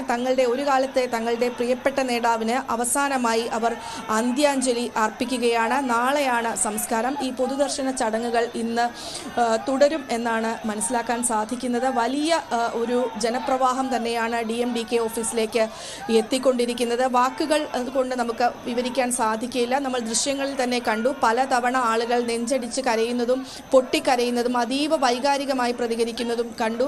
വിജയകാന്തിൻ്റെ ഒരു വിയോഗം ഇപ്പോഴും ആരാധകർക്ക്, മരിച്ചു എന്ന വാർത്ത പുറത്തു വന്ന് മണിക്കൂറുകൾക്ക് ശേഷവും ആ ഒരു വിയോഗം ഉൾക്കൊള്ളാനാവാത്ത തരത്തിലുള്ള വൈകാരിക പ്രകടനങ്ങളുമായിട്ടാണ് ആളുകൾ ഇപ്പോഴും DMDK ഓഫീസിലേക്ക് എത്തിക്കൊണ്ടിരിക്കുന്നത്. ഏതായാലും പൊതുദർശന ചടങ്ങുകൾ ഇപ്പോൾ തുടരുകയാണ്. തങ്ങളുടെ പ്രിയപ്പെട്ട നടന് അന്ത്യാഞ്ജലി അർപ്പിക്കുകയാണ് തമിഴക മക്കൾ. ധന്യ. നന്ദി സുവി. 90കളിൽ തമിഴകത്തിൻ്റെ ആക്ഷൻ ഐക്കണായി മാറിയ തമിഴ് ദേശീയ വികാരത്തെ തന്നെ അത്രയും തീവ്രതയോടെ ബിഗ് സ്ക്രീനിൽ എത്തിച്ച തമിഴകത്തിൻ്റെ ക്യാപ്റ്റൻ എന്ന വിജയകാന്ത് വിടവാങ്ങുമ്പോൾ എങ്ങനെയാണ് അദ്ദേഹത്തെ ആളുകൾ ഓർക്കുന്നത് എന്ന് നോക്കാം. വിജയകാന്തിനെ പ്രമുഖർ അനുസ്മരിക്കുന്നു. ഞാൻ സ്കൂളിൽ കോളേജിൽ പഠിക്കുന്ന കാലഘട്ടത്തിലാണ് വിജയകാന്തിനെ നമ്മളെല്ലാവരും വിശേഷിപ്പിച്ചിരുന്നത് പാവപ്പെട്ടവരുടെ രജനീകാന്ത് എന്ന രീതിയിലാണ്. പിന്നീട് അങ്ങോട്ട് വളരെ വിശാലമായ ഒരു വെറുതെ ഒരു ഹീറോ എന്ന നിലയിൽ മാത്രമല്ല, ജീവിതത്തിലും അദ്ദേഹത്തിന്റെ ഹീറോയിസം അദ്ദേഹം നിലനിർത്തി എന്ന് വേണം നിങ്ങൾ പറയാം. കാരണം ഇന്ന് നിങ്ങൾ അറിയപ്പെടുന്ന ഒരു വലിയ 2 സൂപ്പർ സ്റ്റാറിന്റെ മേക്കിങ്ങിൽ വളരെയധികം കാതലായ പങ്ക് വഹിച്ച വ്യക്തിയാണ് ശ്രീ വിജയകാന്ത്. നമ്മളെല്ലാവരും വളരെ സ്നേഹത്തോടെ ക്യാപ്റ്റൻ എന്ന് വിളിക്കുന്ന അദ്ദേഹം പിന്നീട് രാഷ്ട്രീയത്തിൽ വരികയുണ്ടായി. രാഷ്ട്രീയത്തിലും അദ്ദേഹം അതേ സ്വന്തം സിനിമാ ജീവിതത്തിൽ എങ്ങനെയായിരുന്നു ആളുകളുടെ മുന്നിൽ, പ്രേക്ഷകരുടെ മുന്നിൽ അത്തരത്തിലൊരു ജീവിതം, അത്തരത്തിലൊരു വിജയം അദ്ദേഹം രാഷ്ട്രീയത്തിലും കാഴ്ചവെക്കാൻ കഴിഞ്ഞു. എന്റെ ഒരു ഉറ്റ സുഹൃത്തായിരുന്നു. വളരെ വർഷങ്ങൾ കൊണ്ട് മോർ ദാൻ 43 ഇയേഴ്സ് എനിക്ക് അടുപ്പമുണ്ടായിരുന്നു. ഇതിന്റെ ഒരു ഫാനൂടായിരുന്നു ഞാൻ. നല്ല നല്ല ആക്ഷൻ പടങ്ങളും കൊമേഴ്ഷ്യൽ ഫാമിലി സെന്റിമെന്റ് പടങ്ങളും ഒക്കെ അഭിനയിച്ച് ജനങ്ങളെ നല്ല രീതിയിൽ കവർന്ന ഒരു മനുഷ്യനായിരുന്നു. ഇത് കഴിഞ്ഞിട്ട് അദ്ദേഹം പൊളിറ്റിക്കലിൽ വരികയും പൊളിറ്റിക്കലും അദ്ദേഹം നല്ല രീതിയിൽ തിളങ്ങുകയും ജയലളിതയുമായിട്ട് അടുപ്പം ഉണ്ടായിട്ട് ജയലളിതയുടെ പാർട്ടിയുമായിട്ട് ചേർന്ന് അയാൾ പ്രതിപക്ഷ നേതാവായി നേരെ വലിയ ക്യാപ്റ്റൻ എന്ന് പറഞ്ഞൊരു പടം എടുത്തു. ഇന്ത്യൻ സിനിമയ്ക്ക് നല്ല ഒരു പേരുണ്ടാക്കിയ ഒരു മനുഷ്യനാണ്. ഒരു തമിഴ് സിനിമയിൽ സാധാരണ ജനങ്ങളെയും മറ്റ് വലിയ ആൾക്കാരെയും ഒരേ രീതിയിൽ കാണുകയും സിനിമകൾക്ക് നല്ലത് ചെയ്യണം. പിന്നെ ഒരു ദാനധർമ്മിയായിരുന്നു അദ്ദേഹം. എല്ലാവർക്കും നന്മ ചെയ്യണമെന്നും ദാനങ്ങൾ ചെയ്യുന്ന ഒരു മനുഷ്യനായിരുന്നു. എന്നെ സംബന്ധിച്ചിടത്തോളം എനിക്ക് വളരെ വിഷമമുണ്ട്. ഈ ദിവസം അദ്ദേഹത്തിന്റെ ആത്മാവിന് ശാന്തി വരാൻ ഞാൻ പ്രാർത്ഥിക്കുന്നു. നമ്മള് എല്ലാവരും പറയും ഈ ഹ്യൂമനിസ്റ്റ് എന്ന് പറയും. പക്ഷെ ഒരു റിയൽ ഹ്യൂമനിസ്റ്റ് എന്ന് പറയുന്ന, ഒരു മനുഷ്യസ്നേഹി എന്ന് പറയുന്ന വ്യക്തിത്വമാണ് വിജയകാന്തിൻ്റെത്. ഞാൻ 90കളുടെ ആദ്യ പകുതിയിലാണ് ഞാൻ പുള്ളിയായിട്ട് പരിചയപ്പെടുന്നതും സൗഹൃദത്തിലാവുന്നതും. ഞാൻ ആനയുടെ ലേഖകനായിരിക്കുന്ന സമയത്താണ് പുള്ളിയെ കാണുന്നത്. എപ്പോ ചെന്നാലും പുള്ളി ആദ്യം ചോദിക്കുന്ന ചോദ്യം ആഹാരം കഴിച്ചോ, ഇല്ലെങ്കിൽ കഴിച്ചിട്ട് വരൂ, അല്ലെങ്കിൽ ആരെങ്കിലും അടുത്തുള്ളവർ കൊണ്ട് ഇവരെ കഴിപ്പിക്കൂ. ഇങ്ങനെ ആണ് പുള്ളിയുടെ ഒരു സമീപനം എപ്പോഴും. അതുപോലെ ഒരാൾ സഹായം ചോദിച്ചു ചെന്നാലും ഏത് സമയത്തും സഹായം ചെയ്യുന്ന ഒരു വ്യക്തിത്വം. എത്രയോ പേര് അദ്ദേഹം, എല്ലാവരും ചാരിറ്റി എന്ന് പറയുമെങ്കിലും പുള്ളിയാണ് യഥാർത്ഥത്തിൽ ചാരിറ്റി ചെയ്യുന്ന ആള്. അവരോടും ഒരുപാട് പേരെ പഠിപ്പിക്കുക, ഒരുപാട് പേർക്ക് വിവാഹം ചെയ്തു കൊടുക്കുക, ഇങ്ങനെയൊക്കെ. രാഷ്ട്രീയത്തിലും അദ്ദേഹം എവിടെ എത്തേണ്ടതായിരുന്നു, പക്ഷെ എന്തുകൊണ്ടോ അത് വന്നില്ല എന്നേ ഉള്ളൂ. ഇത് ഇൻഡസ്ട്രിക്ക് മാത്രമല്ല, സിനിമ ഇൻഡസ്ട്രിക്ക് മാത്രമല്ല, ടോട്ടൽ തമിഴ് സമൂഹത്തിന് തന്നെ ഒരു തീരാ നഷ്ടം തന്നെയാണ്. നടൻ വിജയകാന്തിന്റെ ചാല മാർക്കറ്റുമായി ബന്ധപ്പെട്ട് ചില ഓർമ്മകൾ കൂടി ചേർത്ത് പിടിക്കുന്നുണ്ട് തിരുവനന്തപുരം ജില്ല. കാണാം BV അരുണിന്റെ റിപ്പോർട്ട്. തമിഴകത്തിന്റെ ക്യാപ്റ്റൻ വിജയകാന്തിന് തലസ്ഥാനവുമായി കേരളവുമായി വലിയ ബന്ധമുണ്ട്. വളരെ ഇഴയെടുപ്പമുള്ള ബന്ധമാണത്. അദ്ദേഹം ദീർഘനാൾ തിരുവനന്തപുരത്ത് താമസിച്ചിരുന്നു. എല്ലാ വ്യാഴാഴ്ചയും അദ്ദേഹം മധുര സ്വദേശിയാണ്. മധുരയിൽ നിന്ന് എല്ലാ വ്യാഴാഴ്ചയും പാസഞ്ചർ ട്രെയിനിൽ കയറി തിരുവനന്തപുരത്ത് വന്ന് അദ്ദേഹത്തിന്റെ ഒരു സുഹൃത്തുണ്ട്. ആ കഥകളിലേക്ക് നമുക്ക് പോകാം. ഞാനിപ്പോൾ ഉള്ളത് ചാലയിലെ ഈ തെരുവിലാണ്. വിജയകാന്ത് ദീർഘനാൾ വന്നുപോയിരുന്ന തെരുവാണ്. ആ തെരുവിൽ, ചാല കമ്പോളത്തിന്റെ തെരുവിൽ ഞാനുണ്ട്. ഇവിടെ അദ്ദേഹത്തെപ്പറ്റി ഓർമ്മയുള്ള ഒരാളുണ്ട്. അദ്ദേഹത്തിന്റെ ആ കാലം ഓർത്തെടുക്കാൻ കഴിയുന്ന ഒരാളുണ്ട്. അദ്ദേഹത്തിന് നമുക്ക് സംസാരിക്കാം. പത്മനാഭൻ എന്നാണ് അദ്ദേഹത്തിന്റെ പേര്. അദ്ദേഹം തന്നെ പരിചയപ്പെടുത്തും. ചേട്ടാ, പത്മനാഭൻ എന്നാണ് ചേട്ടന്റെ പേര്. എന്താണ് വിജയകാന്തുമായുള്ള ചേട്ടന്റെ അടുപ്പം? അതായത് വിജയകാന്ത് വന്നിട്ട് ഇപ്പോൾ അല്ല, ഒരു 40 വർഷമായിട്ട് മുമ്പേ നമ്മുടെ ഒരു ചേട്ടത്തിയുടെ ബ്രദറുമായിട്ട് ഇയാൾ വലിയ അടുപ്പത്തിലാണ്. ഇവര് ഭാര്യയുടെ സുഹൃത്താണ്. ഭാര്യയുടെ ചേട്ടത്തിയുടെ സഹോദരന്റെ സുഹൃത്താണ്. അപ്പോ അയാളുടെ പേര് സുന്ദർ രാജ് എന്നാണ്. അപ്പൊ ഈ ഇടയ്ക്ക് അയാൾ MLA ഒക്കെ ആയതാണ്. വിജയകാന്തിന്റെ കേരളത്തിൽ MLA ഒക്കെ ആയതാണ്. ഇവർ സിനിമ ഫീൽഡിന് കയറുന്നതിന് മുമ്പേ ഇവർ പല പ്രാവശ്യം ഇവിടെ വന്നിട്ടുണ്ട്. തിരുവനന്തപുരത്ത് പഠിക്കുന്ന സമയത്താണ് ആ സിനിമയ്ക്ക് കയറും മുമ്പേ ഇവിടെ വന്നിട്ടുണ്ട്. നമ്മുടെ ചേട്ടത്തിയുടെ സഹോദരനും ഇയാളും ഇബ്രാഹിം ദാവൂത്തർ പറഞ്ഞ ഒരു കൂട്ടുകാരനും റവി, ഇജേദുല്ല എന്നുള്ള പറഞ്ഞ എല്ലാ കൂട്ടുകാരുമായിട്ട് ഇവിടെ വന്ന് പഴവങ്ങാടിയിൽ നമ്മുടെ കടയിലും ചാല കടയിലും. നിങ്ങളുടെ കടയുടെ പേരെന്തായിരുന്നു ആ സമയത്ത്? വനിതാ ഫാൻസി സ്റ്റോർ. ഓണത്തിനൊക്കെ ഇവിടെ വരുമായിരുന്നോ? കേരളത്തിന്റെ ഭക്ഷണമൊക്കെ ഇടയ്ക്കിടയ്ക്ക് വരും. ചേട്ടന്റെ മരണത്തിന് വന്നിരുന്നു. വിജയകാന്ത് വന്നിരുന്നു. ഏത് വർഷമാണ് അത് വന്നിട്ട് 1985. നടനായ ശേഷമാണ്. വലിയ നടനായ അതിനുശേഷം നമ്മൾ അവിടെ പോകും എല്ലാം. പിന്നെ വലിയ ബിസി ആയതിനു ശേഷം പിന്നെ ഇവിടെ വറക്കില്ല. കോണ്ടാക്ട് നിങ്ങൾ അവിടെ പോയി കണ്ടിട്ടുണ്ടോ? ഒരു 10 വർഷത്തിന് മുമ്പൊക്കെ കൊണ്ടുപോയി കണ്ടിട്ടുണ്ട്. ഭക്ഷണപ്രിയനായിരുന്നു അദ്ദേഹം. നല്ല, അതായത് മീനാണ് കൂടുതൽ ഇഷ്ടം. ബാക്കി നല്ല രീതിയിൽ ആഹാരം കഴിക്കും. പത്മനാഭസ്വാമി ക്ഷേത്രത്തിലൊക്കെ പോകുമായിരുന്നു അദ്ദേഹം? ക്ഷേത്രത്തിലൊക്കെ വലുതായിട്ട് പോവില്ല. വലുതായിട്ട് അങ്ങനെ പോകും. വിശ്വാസിയാണ്, എല്ലാം ഉണ്ട്, എല്ലാം ശരി തന്നെ. പക്ഷേ ഒരു ടൈപ്പ്, അത് ജാതി ടൈപ്പാണ്. വേറെ പക്ഷെ ആരെയും പറ്റിക്കണമെന്നോ അതോ ഇത് ഒന്നുമില്ല. നല്ലതുപോലെ അറിയാം. എന്റെ അളിയെന്ന് അടക്കം എല്ലാവർക്കും നല്ലതുപോലെ ചെയ്യും. നല്ലതുപോലെ എത്ര ആൾ MLA ആയിരുന്നു? അയാള് മധുരയിലെ മേற்கு തൊകുതി MLA ആയിരുന്നു. അതായത് ഇവരും ജയലളിതയും ഒരുമിച്ച് അലയൻസ് ആയിരുന്നു. അപ്പോൾ ഇവർക്ക് മിനിസ്റ്റർ ആയിരുന്നു. ഇയാൾ മിനിസ്റ്റർ ആയില്ല, MLA ആയിരുന്നു. പിന്നെ ഇവർ ഒരു 7 പേരായിട്ട് മാറി. അത് അങ്ങനെ രാഷ്ട്രീയത്തിൽ വലിയ ഇതായിപ്പോയി. അതിൽ ഇയാൾക്ക് കുറച്ച് പ്രയാസം ഉണ്ടായിരുന്നു. ഇവരുടെ കൂടെ നിന്നവർ തന്നെ മാറി അതായത് കുറച്ച് പ്രയാസം ഉണ്ടായിരുന്നു. ഇപ്പൊ ഈ അദ്ദേഹം മരിച്ചു എന്ന് പറയുമ്പോ ഒരു വലിയ ഇതുകൊണ്ട് സാർ. വെച്ചാൽ നല്ലവനാണ്. വെച്ചാൽ അത്രയ്ക്ക് നല്ല ആളാണ്. വെച്ചാൽ ഒരുപാട് സഹായം ചെയ്തിട്ടുണ്ട്. നല്ല രീതിയിൽ സഹായം ചെയ്തിട്ടുണ്ട്. മകനല്ലേ ഇതെന്റെ മകൻ? അതെ, ഇദ്ദേഹത്തിന്റെ മകൻ കാർത്തികും വിജയകാന്തിനെ നേരിട്ട് കണ്ടിട്ടുണ്ട്. നേരിട്ട് പല പ്രാവശ്യം കണ്ടിട്ടുണ്ട്. ഇങ്ങനെ അവിടെ സിനിമയുടെ ഷൂട്ടിങ്ങിനൊക്കെ പോയിട്ടുണ്ട്. എവിടെയാണ്? തമിഴ്നാട്ടില്, പിന്നെ കാരക്കുടി ആ ഏരിയയിലൊക്കെ പോയിട്ടുണ്ട്. പോയ ഫുഡ് കഴിക്കാതെ വിടത്തില്ല. നല്ല ഒരു സ്നേഹമായിരുന്നു. ഈ കഥകളൊക്കെ അദ്ദേഹം പറഞ്ഞിട്ടുണ്ടോ? കുറെ പറഞ്ഞിട്ടുണ്ട്. അങ്ങനെ ഇങ്ങനെ എത്ര പാടുപെട്ടാണ് വന്നിട്ടുള്ളത് സിനിമയിൽ വന്നത്. പിന്നെ ഇവിടെ ഈ ട്രിവാൻഡ്രത്ത് അറിഞ്ഞൊക്കെ എല്ലാ കാര്യങ്ങളും പറഞ്ഞിട്ടുണ്ട്. തിരുവനന്തപുരമുള്ള ബന്ധമൊക്കെ പറഞ്ഞിട്ടുണ്ട്. എല്ലാം പറഞ്ഞിട്ടുണ്ട്. ഇതൊക്കെയാണ് ഓർമ്മയുള്ള കാര്യങ്ങൾ. ഇവിടെ വന്ന് മീൻ കഴിക്കാൻ വരുന്നത്, പിന്നെ മ്യൂസിയത്തിൽ കറങ്ങിയത്, ശംഖുമുഖത്ത് പോയത്, എല്ലാം പറഞ്ഞിട്ടുണ്ട്. വിജയകാന്തിന് ഹൃദയബന്ധം തന്നെയായിരുന്നു തലസ്ഥാനത്തോട്, തിരുവനന്തപുരത്തോട്, ഈ ചാല തെരുവിനോട്, പഴവങ്ങാടിയും. അതുപോലെ തന്നെ അദ്ദേഹം എല്ലാ വ്യാഴാഴ്ചയും പല വ്യാഴാഴ്ചകളിലും മധുരയിൽ നിന്ന് ട്രെയിനിൽ ഇവിടേക്ക് എത്തും, സുഹൃത്തുക്കൾക്കൊപ്പം എത്തും. പിന്നീട് ആഴ്ചകൾ ഇവിടെ താമസിക്കും. ഈ സ്ഥലങ്ങളൊക്കെ കറങ്ങും. തിരുവനന്തപുരം മ്യൂസിയവും ശംഖുമുഖവും കോവളവും അതുപോലെ പത്മനാഭസ്വാമി ക്ഷേത്രത്തിലെ സ്ഥിരം ദർശകനായിരുന്നു അദ്ദേഹം. അവിടെ കാണാൻ പോകും. തലസ്ഥാനത്ത് സർക്കസ് കാണാൻ പോകും. ഇവിടെ നിന്ന് അവസരം തേടി നിരവധി ആളുകൾ അദ്ദേഹം സിനിമയിൽ അഭിനയിക്കാൻ അവസരം തേടി നടന്നിട്ടുണ്ട്. നടൻ സത്യന്റെ വലിയ ആരാധകനായിരുന്നു വിജയകാന്ത്. അങ്ങനെ മലയാളികൾക്കും വളരെ പ്രിയപ്പെട്ട ഒരു നടനാണ്, ഒരു നല്ല മനുഷ്യനാണ് വിടവാങ്ങുന്നത്. അദ്ദേഹത്തിന്റെ ഓർമ്മകളിലാണ് അദ്ദേഹത്തിന്റെ ഈ സുഹൃത്തിന്റെ കുടുംബം, അവർ സ്വന്തം കുടുംബം പോലെ കഴിഞ്ഞവരാണ്. അവരുടെ ഓർമ്മകളാണ് ഇപ്പോൾ ന്യൂസ് 18നോട് അവർ പങ്കുവയ്ക്കുന്നത്. ഇടവേള.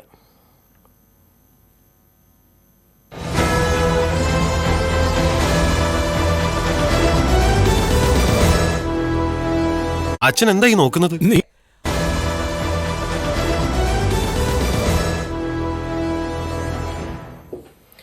വിവാദങ്ങൾക്കിടെ സർക്കാർ മുഖം മിനുക്കുന്നു. 2 പുതിയ മന്ത്രിമാർ നാളെ സത്യപ്രതിജ്ഞ ചെയ്യും. ചടങ്ങിൽ ഗവർണറും മുഖ്യമന്ത്രിയും ഒരുമിച്ച് പങ്കെടുക്കുമെന്ന പ്രത്യേകതയുമുണ്ട്. പിണറായി മന്ത്രിസഭയിലേക്ക് നാളെ 2 പുതിയ മന്ത്രിമാർ വരും. കെ പി ഗണേഷ് കുമാറും രാമചന്ദ്രൻ കടന്നപ്പള്ളിയും രണ്ടുപേരും മന്ത്രിമാരെന്ന നിലയിൽ നേരത്തെ പരിചയമുള്ളവരാണ്. 2006 വി എസ് അച്യുതാനന്ദൻ സർക്കാരിലും 2016 പിണറായി സർക്കാരിലും മന്ത്രിയായിരുന്നു രാമചന്ദ്രൻ കടന്നപ്പള്ളി. അതിനു മുമ്പേ മന്ത്രിസഭയിലെത്തിയ ആളാണ് കെ പി ഗണേഷ് കുമാർ. 2001 ഉമ്മൻചാണ്ടി മന്ത്രിസഭയിൽ ഗതാഗത മന്ത്രിയായിരുന്നു. 2011 ഉമ്മൻചാണ്ടി മന്ത്രിസഭയിൽ സിനിമാ വനം വകുപ്പ് മന്ത്രിയായിരുന്നു കെ പി ഗണേഷ് കുമാർ. രണ്ടുപേരും 3ാം തവണ മന്ത്രിമാരായി നാളെ സത്യപ്രതിജ്ഞ ചെയ്യും. ഇടതുമുന്നണിയിലെ മുൻധാരണ അനുസരിച്ച് അഹമ്മദ് ദേവർകോവിലും അതുപോലെ ആന്റണി രാജുവും രാജിവെച്ച ഒഴിവിലേക്കാണ് 2 മന്ത്രിമാർ വരുന്നത്. ഇവർ ഭരിച്ചിരുന്ന വകുപ്പുകൾ തന്നെയാണ് സ്വാഭാവികമായും 2 മന്ത്രിമാർക്കും. അതായത് ഗതാഗത വകുപ്പ് കെ പി ഗണേഷ് കുമാറിനും തുറമുഖ പുരാവസ്തു വകുപ്പ് അഹമ്മദ് ദേവർകോവിൽ നൽകാനാണ് മുന്നണിയിലെ ധാരണ. മുഖ്യമന്ത്രിയാണ് വകുപ്പുകളുടെ വിഭജനം പൂർത്തിയാക്കി ഗവർണർ അറിയിക്കേണ്ടത്. അത്തരമൊരു തീരുമാനമാണ് മുഖ്യമന്ത്രി സ്വീകരിക്കുകയെന്ന് അറിയുന്നു. എന്നാൽ ഇതിലൊരു ട്വിസ്റ്റുള്ളത്, ഗതാഗതം കിട്ടിയില്ലെങ്കിലും പ്രശ്നമില്ല, സിനിമാ വകുപ്പ് വേണമെന്ന് സിനിമാക്കാരൻ കൂടിയായ മന്ത്രി കെ പി ഗണേഷ് കുമാർ സർക്കാരിനോട് ആവശ്യപ്പെടുന്നു എന്നുള്ള ഏറ്റവും പ്രധാനപ്പെട്ട കാര്യം. തനിക്ക് സിനിമാ വകുപ്പ് ലഭിക്കണമെന്ന ആഗ്രഹം ഗണേഷ് കുമാറും പാർട്ടിയും മുഖ്യമന്ത്രിയെ അറിയിച്ചിട്ടുണ്ട്. എന്നാൽ അതിൽ അനുകൂല തീരുമാനം ഉണ്ടാകാൻ സാധ്യതയില്ല. കാരണം CPM-ന്റെ സംസ്ഥാന സെക്രട്ടറി അംഗം സജി ചെറിയാനാണ് നിലവിൽ സിനിമാ സാംസ്കാരിക വകുപ്പ് മന്ത്രി. ആ വകുപ്പ് വിട്ടുകൊടുക്കാൻ CPM തയ്യാറാകില്ല. അതുകൊണ്ട് തന്നെ ഗണേഷിന്റെ ആവശ്യം മുഖ്യമന്ത്രിയോ മുന്നണിയോ അംഗീകരിക്കാൻ ഇടയില്ല. ഏതായാലും നാളെ 2 മന്ത്രിമാരും സത്യപ്രതിജ്ഞ ചെയ്ത് അധികാരമേറ്റെടുക്കും. രാജ്ഭവനിൽ ആണ് സത്യപ്രതിജ്ഞ ചടങ്ങുകൾ. രാജ്ഭവനിലെ ഓഡിറ്റോറിയത്തിലാണ് സാധാരണ കഴിഞ്ഞ മന്ത്രിമാരൊക്കെ സത്യപ്രതിജ്ഞ നടത്തിയത്. പക്ഷേ ഇപ്പോൾ 1000-ലധികം പേർക്ക് ഇരിക്കാൻ പറ്റുന്ന പുതിയ പന്തൽ, പ്രത്യേക താൽക്കാലിക പന്തൽ രാജ്ഭവനിലെ പാർക്കിംഗ് ഏരിയയിൽ തയ്യാറാകുന്നുണ്ട്. അവിടെയാകും സത്യപ്രതിജ്ഞ ചടങ്ങുകളിൽ പങ്കെടുക്കാനായി ഗവർണർ ആരിഫ് മുഹമ്മദ് ഖാൻ ഇന്ന് വൈകിട്ട് തലസ്ഥാനത്തെത്തും. അദ്ദേഹം ഔറംഗാബാദിൽ നിന്നാണ് തലസ്ഥാനത്തേക്ക് വരുന്നത്. നാളെ സത്യപ്രതിജ്ഞയ്ക്ക് ശേഷം അദ്ദേഹം തിരികെ മുംബൈയിലേക്ക് പോവുകയും ചെയ്യും. ഏറ്റവും പ്രധാനപ്പെട്ട കാര്യം, സർക്കാർ ഗവർണർ പോരെ അതിന്റെ പാരമ്യത്തിൽ നിൽക്കുന്ന സമയത്താണ് ഈ സത്യപ്രതിജ്ഞ ചടങ്ങ് എന്നുള്ളതാണ്. നമുക്കറിയാം, സംസ്ഥാനത്തെ ഭരണഘടനാ സംവിധാനങ്ങൾ തകരുന്നു എന്ന ഗുരുതരമായ ആരോപണം ഗവർണർ വാർത്താക്കുറിപ്പിലൂടെ ഉന്നയിച്ചിരിക്കുന്നു. അതിന് മറുപടി എന്നോണം ഗവർണറുടെ പ്രവർത്തനങ്ങൾ അതിർത്തി രേഖപ്പെടുത്തിക്കൊണ്ട് ഗവർണർ ഭരണഘടനാപരമായി പ്രവർത്തിക്കാൻ സർക്കാർ അനുവദിക്കുന്നില്ലെന്ന പരാതിയുമായി രാഷ്ട്രപതിയെയും പ്രധാനമന്ത്രിയെയും മുഖ്യമന്ത്രി കത്തിലൂടെ സമീപിച്ചിട്ടുണ്ട്. അത്തരമൊരു സാധ്യത നിലനിൽക്കുമ്പോഴാണ് നാളെ മുഖ്യമന്ത്രിയും ഗവർണറും മുഖാമുഖം കാണുന്നു, ഒരേ വേദി പങ്കിടുന്നുവെന്ന അസാധാരണമായ ഒരു കാര്യം നാളെ ഉണ്ടാകും. നാളെ വൈകിട്ട് 4 മണിക്ക് രാജ്ഭവനിലാണ് സത്യപ്രതിജ്ഞ ചടങ്ങ്. അവിടെ സ്വാഭാവികമായി മുഖ്യമന്ത്രിയും ഗവർണറും പരസ്പരം കൈകൊടുക്കുന്നത് സൗഹൃദ സംഭാഷണം നമുക്ക് കാണാനാകും. അങ്ങനെ രാഷ്ട്രീയ കൗതുകമുള്ള മുഹൂർത്തമായി കൂടി അത് മാറും. മന്ത്രിമന്ദിരം വേണ്ടെന്ന് കെ പി ഗണേഷ് കുമാർ നിലപാടെടുത്തതോടെ മൻമോഹൻ ബംഗ്ലാവ് ഒഴിഞ്ഞുകിടക്കും. മന്ത്രിമാർ വാഴില്ലെന്ന കുപ്രസിദ്ധിയുള്ള ബംഗ്ലാവ് ഒഴിഞ്ഞുകിടക്കുന്നതും ഒരു കൗതുകമാണ്. ഔദ്യോഗിക വസതി എല്ലാ മന്ത്രിമാരുടെയും അവകാശമാണ്. ആ ഒരു അവകാശം വേണ്ടെന്ന് കെ പി ഗണേഷ് കുമാർ സർക്കാരിനെ മുഖ്യമന്ത്രി അറിയിച്ചിട്ടുണ്ട്. മാത്രമല്ല, പ്രസ് സ്റ്റാഫുകളുടെ എണ്ണവുമായി ബന്ധപ്പെട്ട വലിയ തർക്കങ്ങൾ, ഗവർണറുടെ എതിർപ്പൊക്കെ നേരത്തെ ഉയർന്നു വന്നതാണ്. തനിക്ക് പ്രസ് സ്റ്റാഫുകൾ പരമാവധി വേണ്ട, അതിലും എണ്ണം കുറവ് മതി എന്ന നിലപാട് കൂടി, മാതൃകാപരമായ നിലപാട് കൂടി കെ പി ഗണേഷ് കുമാർ സ്വീകരിക്കുന്നു. മറ്റു പ്രധാനപ്പെട്ട കാര്യമുള്ളത്, കെ പി ഗണേഷ് കുമാർ മന്ത്രിയായാൽ എത്തേണ്ടത് ഇപ്പോൾ ആന്റണി രാജു താമസിക്കുന്ന ഈ മൻമോഹൻ ബംഗ്ലാവിലാണ്. ഈ മൻമോഹൻ ബംഗ്ലാവിൽ ആന്റണി രാജു ഇപ്പോൾ ഒഴിഞ്ഞിട്ടില്ല. അദ്ദേഹം വരും ദിവസം ഇവിടുന്ന് താമസം മാറും. പക്ഷേ കെ പി ഗണേഷ് കുമാർ സ്വാഭാവികമായും വസതി വേണ്ടെന്ന് പറയുമ്പോൾ മൻമോഹൻ ബംഗ്ലാവ് ഒഴിഞ്ഞുകിടക്കും. അപ്പോൾ ചില രാഷ്ട്രീയ കൗതുകങ്ങൾ കൂടി അതുമായി ചേർത്ത് വായിക്കണം, ചില അന്ധവിശ്വാസ കഥകൾ കൂടി അതുമായി ചേർത്ത് വായിക്കേണ്ടതുണ്ട്. മൻമോഹൻ ബംഗ്ലാവിന്റെ ഒരു അപഖ്യാതി ഇവിടെ മന്ത്രിമാർ വാഴാത്ത മന്ത്രിമാരുടെ ഔദ്യോഗിക വസതി എന്നുള്ളതാണ്. ഇവിടെ ഒരിക്കൽ താമസിച്ചവരാരും ഒന്നുകിൽ മന്ത്രിസഭയുടെ പകുതിക്ക് വെച്ച് ഇറങ്ങിപ്പോകേണ്ടി വന്നിട്ടുണ്ട്, അല്ലെങ്കിൽ അവർ സംസ്ഥാന മന്ത്രിസഭയിലേക്ക് മറ്റൊരിക്കലും കടന്നു വന്നിട്ടില്ല എന്ന ചീത്തപ്പേരുള്ള, ദുഷ്പേരുള്ള ഒരു അന്ധവിശ്വാസം പേറുന്ന ഒരു ഔദ്യോഗിക വസതി കൂടിയാണ് ഈ മൻമോഹൻ ബംഗ്ലാവ്. അവിടേക്ക് കെ പി ഗണേഷ് കുമാർ എന്തായാലും എത്തില്ലെന്ന് ഉറപ്പായിരിക്കുന്നു. അത് അന്ധവിശ്വാസത്തിന്റെ പേരിലാണെന്ന് ഒരുപക്ഷെ വിമർശനം ഉണ്ടായേക്കാം. പക്ഷേ അദ്ദേഹവുമായി ബന്ധപ്പെട്ട അദ്ദേഹത്തിന്റെ പാർട്ടി നേതൃത്വം പറയുന്നത് ചെലവ് ചുരുക്കലിന്റെ ഭാഗമായി ഗണേഷ് കുമാറിന് തിരുവനന്തപുരത്ത് കുടപ്പനക്കുന്നിൽ അദ്ദേഹത്തിന് സ്വകാര്യ വസതിയുണ്ട്. അതുകൊണ്ട് തന്നെ സർക്കാർ ചെലവിൽ താമസം വേണ്ട എന്ന ഒരു മാതൃകാപരമായ നിലപാട് ഗണേഷ് കുമാർ സ്വീകരിക്കുന്നുവെന്നാണ് അദ്ദേഹത്തിന്റെ പാർട്ടിയുടെ ഭാഷ്യം. തൃശൂരിൽ സുരേഷ് ഗോപിയുടെ സ്ഥാനാർത്ഥിത്വം ഉറപ്പിച്ച് കേന്ദ്രമന്ത്രി വി മുരളീധരൻ. ഒരു വോട്ടിനെങ്കിലും സുരേഷ് ഗോപി വിജയിക്കുമെന്ന ആത്മവിശ്വാസം മുരളീധരൻ പ്രകടിപ്പിച്ചു. ന്യൂസ് 18 Q18 നൽകിയ അഭിമുഖത്തിലായിരുന്നു മുരളീധരന്റെ വാക്കുകൾ. ഏതെങ്കിലും ഒരു മുന്നണി തങ്ങളുടെ സ്ഥാനാർത്ഥി തോൽക്കുമെന്ന് പറയുമെന്നായിരുന്നു CPI നേതാവ് VS സുനിൽകുമാറിന്റെ ഇതിനോടുള്ള പ്രതികരണം.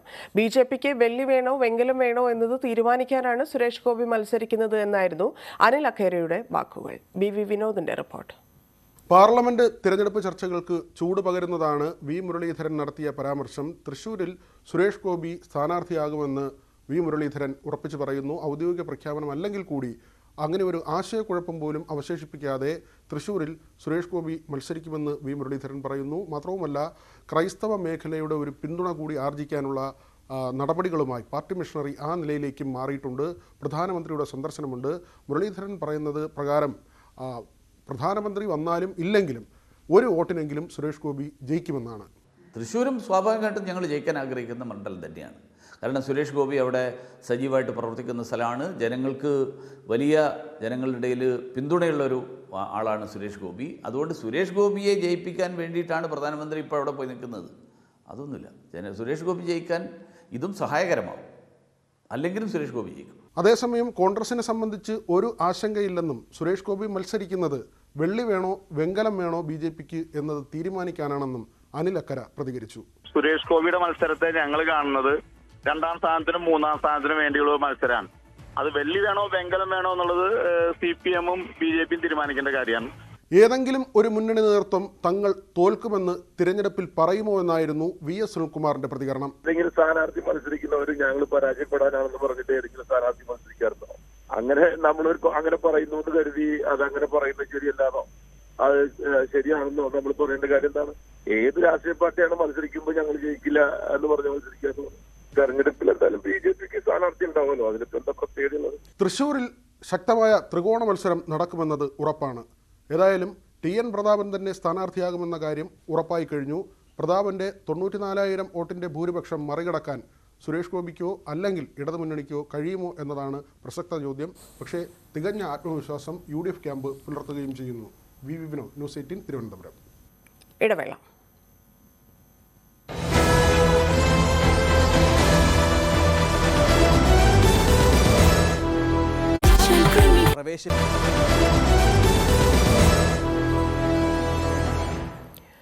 കുസാറ്റ് ടെക് ഫെസ്റ്റിനിടെ ഉണ്ടായ അപകടത്തിൽ വിദ്യാർത്ഥികളടക്കം 4 പേർ മരിച്ച സംഭവത്തിൽ സംഘാടനത്തിലെ വീഴ്ചയാണ് ദുരന്തത്തിന് കാരണമായതെന്ന് സിൻഡിക്കേറ്റ് ഉപസമിതി റിപ്പോർട്ട്. അധ്യാപകരും വിദ്യാർത്ഥികളും അടക്കം 7 പേരിൽ നിന്നും വിശദീകരണം തേടാനും സർവകലാശാല സിൻഡിക്കേറ്റ് തീരുമാനിച്ചു. കൊച്ചി സർവകലാശാലയിൽ നവംബർ 25 നടന്ന സംഗീത നിശയോടനുബന്ധിച്ചുണ്ടായ അപകടത്തിൽ 4 പേർ മരിക്കുകയും 70ഓളം പേർക്ക് പരിക്കേൽക്കുകയും ചെയ്തിരുന്നു. ഇതേ തുടർന്ന് ക്യുസാറ്റ് സിൻഡിക്കേറ്റ് യോഗം 3 അംഗ ഉപസമിതിയെ അന്വേഷണത്തിനായി നിയോഗിച്ചിരുന്നു. ഈ റിപ്പോർട്ടിന്റെ അടിസ്ഥാനത്തിലാണ് തീരുമാനം. ആൾക്കൂട്ടത്തെ നിയന്ത്രിക്കുവാനും പോലീസ് സംരക്ഷണം തേടുന്നതിലും വീഴ്ചയുണ്ടായി. സർക്കാർ നിർദ്ദേശത്തിന് വിപരീതമായി സംഗീത നിശ നടത്തിയതും പണപ്പിരിവ് നടത്തിയതും തെറ്റാണെന്ന് കണ്ടെത്തി. CUSAT school of engineering principal, staff coordinator, staff treasurer, registrar ഓഫീസിലെ ഡെപ്യൂട്ടി രജിസ്ട്രാർ, പരിപാടിയുടെ സംഘാടകരായ 3 വിദ്യാർത്ഥികൾ എന്നിവരിൽ നിന്ന് വിശദീകരണം തേടും. അപകടം നടന്ന ഓപ്പൺ എയർ ഓഡിറ്റോറിയം നവീകരിക്കുവാനും തീരുമാനമായി. ഇനി മുതൽ സർവകലാശാലയിൽ വലിയ പരിപാടികൾ നടത്തുമ്പോൾ പ്രത്യേകമായി നടത്തിപ്പ് ചട്ടം രൂപവൽക്കരിക്കുവാനും നിർദ്ദേശമുണ്ട്. എന്നാൽ മരിച്ചവരുടെ കുടുംബങ്ങൾക്കും പരിക്കേറ്റവർക്കുമുള്ള നഷ്ടപരിഹാരത്തിന്റെ കാര്യത്തിൽ അനിശ്ചിതത്വം തുടരുകയാണ്. ന്യൂസ് 18 കൊച്ചി.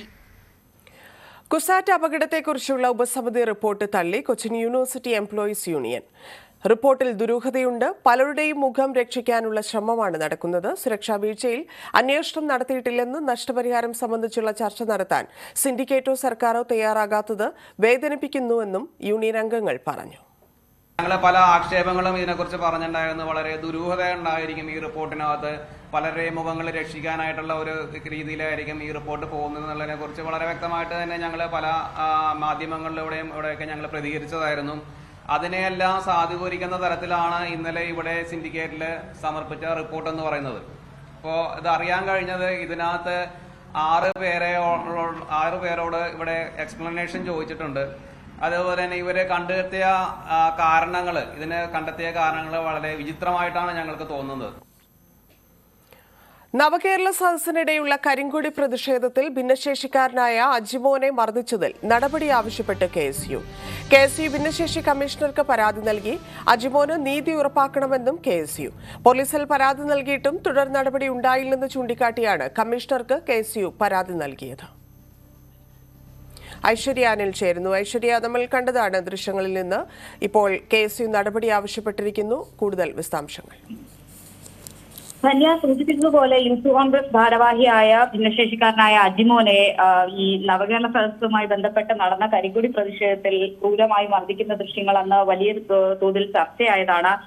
അന്ന് തന്നെ ഈ പോലീസിൽ ഇതുമായി ബന്ധപ്പെട്ട പരാതിയൊക്കെ നൽകിയിരുന്നു. ഏറ്റവും ഒടുവിൽ പോലീസിന്റെ ഭാഗത്തു നിന്ന് ഇതുമായി ബന്ധപ്പെട്ട് തുടർ നടപടി ഉണ്ടാകുന്നില്ലെന്ന് ആരോപിച്ചുകൊണ്ടാണ് ഭിന്നശേഷി കമ്മീഷണർക്ക് ഇപ്പോൾ KSU ടെക്നിക്കൽ വിംഗ് പരാതി നൽകിയിരിക്കുന്നത്. എന്തായാലും ഈ പരാതിയുമായി മുന്നോട്ട് പോകാൻ തന്നെയാണ് KSU ഉദ്ദേശിക്കുന്നത്. കാരണം അജിമോന് നീതി ഉറപ്പാക്കേണ്ടത് പോലീസിന്റെ ഭാഗത്തു നിന്ന് നീതി ഉറപ്പായില്ല എങ്കിൽ കൃത്യമായി ഭിന്നശേഷി കമ്മീഷണർ ഇടപെടണമെന്നുള്ള ആവശ്യമാണ് KSU മുന്നോട്ട് വയ്ക്കുന്നത്. നന്ദി ഐശ്വര്യ.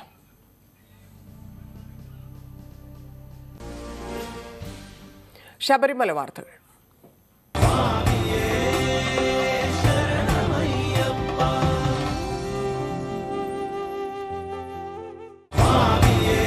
ശബരീശ ദർശനം നിങ്ങൾക്കായി സമർപ്പിക്കുന്നത് വ്രതശുദ്ധിയുടെയും നന്മയുടെയും നാളുകൾ പരിശുദ്ധമാക്കാം മിൽമയ്ക്കൊപ്പം.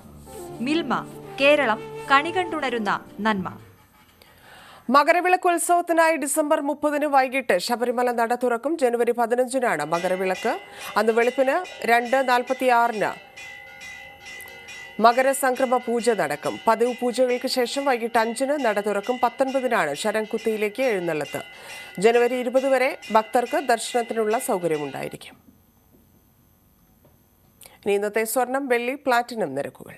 തരകൻസ് റോയൽ ജ്വല്ലറി ഇന്നത്തെ സ്വർണ്ണവില ബ്രോട്ട് യു ബൈ പൈതൃകത്തിന്റെ പൊന്നിന് പുതുമയുടെ മുദ്രണം. Tharakan's royal jewellery, Kunnamkulam. സ്വർണം ഗ്രാമിന് 5870 രൂപ, പവന് 46,960 രൂപ, വെള്ളി ഗ്രാമിന് 81, കിലോ 81,000, പ്ലാറ്റിനം ഗ്രാമിന് 3,525, ഔൺസിന് 1,09,639. തരകൻസ് റോയൽ ജ്വല്ലറി ഇന്നത്തെ സ്വർണ്ണവില ബ്രോട്ട് യു ബൈ പൈതൃകത്തിന്റെ പൊന്നിന് പുതുമയുടെ മുദ്രണം. Tharakan's royal jewellery, Kunnamkulam. Ladies band പൂർണ്ണമാവുന്നു. നമസ്കാരം.